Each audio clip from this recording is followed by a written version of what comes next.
हमारी आज़ादी को आज 75 साल हो गए हैं, पर इन 75 सालों के बाद भी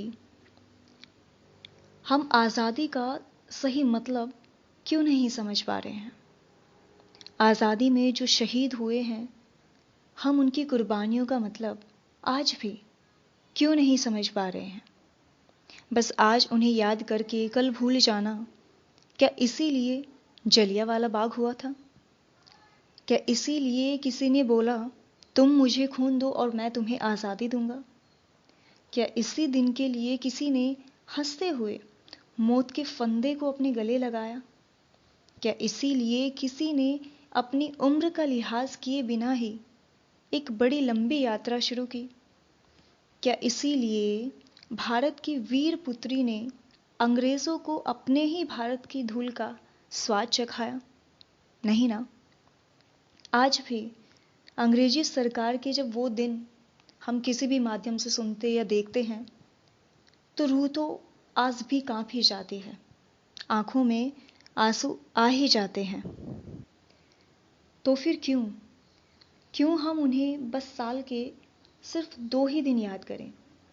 हमारे तो हर एक दिन की शुरुआत ही उनके धन्यवाद से होनी चाहिए। पर हम सब तो बहुत महान हैं। हमें नहीं फर्क पड़ता कि अंग्रेजों ने कितने सालों तक हम पर जुल्म किए, क्योंकि हम तो आज़ाद हिंदुस्तान में पैदा हुए हैं। हमें नहीं फर्क पड़ता कितने ही परिवारों ने हर एक दिन अपनों को खोया है, पर हम तो अपने आज़ाद हिंदुस्तान में रहते हैं, जहां आज भी ऐसे बहुत से पागल लोग रहते हैं जो इस आज़ाद हिंदुस्तान की आज़ादी बचाने के लिए खुद अपने ही बच्चों को शहीद होने के लिए बॉर्डर पर भेज देते हैं। पर हमें फिर भी कोई फर्क नहीं पड़ता। हमें नहीं फर्क पड़ता उन्हीं परिवारों की तकलीफ़ों, मजबूरियों से जो अपने परिवार नहीं बल्कि अपने आज़ाद हिंदुस्तान के बारे में सोचते हैं। हमें कोई फर्क नहीं पड़ता कि हम अपने देश के लिए क्या कर रहे हैं, बल्कि हमें फ़र्क पड़ता है कि हमारा देश हमारे लिए क्या कर रहा है। बहुत बुरा लगता है जब किसी की बस एक गलती के लिए उसके सारे अच्छे कामों को भुला दिया जाता है।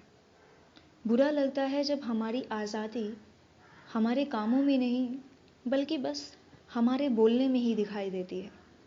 बहुत बुरा लगता है जिस आज़ादी के लिए हिंदू मुस्लिम सब ने मिलकर के खून बहाया है, आज उसी खून को अलग अलग धर्म जातियों में बांटा जा रहा है। हमें गर्व होना चाहिए कि हम आज़ाद हिंदुस्तान में पैदा हुए हैं। अपनी आज़ाद होने का सही मतलब समझिए। अपने अधिकारों से किसी को भी कुछ भी बोल देना, कुछ भी कह देना, अपने अधिकारों का गलत इस्तेमाल करना, अपने फ़ायदे के लिए दंगे फसाद करा देना, इसीलिए तो आज़ादी नहीं मिली थी ना। इसीलिए अपनी आज़ादी का सही मतलब समझिए और समझाइए।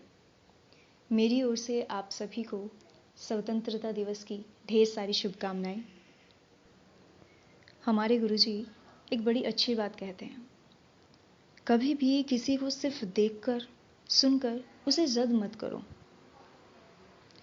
बल्कि उसकी सिचुएशन को भी समझने की कोशिश करो। भगवान ने बड़ी सुंदर आंखें दी हैं सबको, इसलिए प्लीज़ वो मत देखिए जो आपको दिखाया जा रहा है, बल्कि वो देखिए जो सच है और सही है।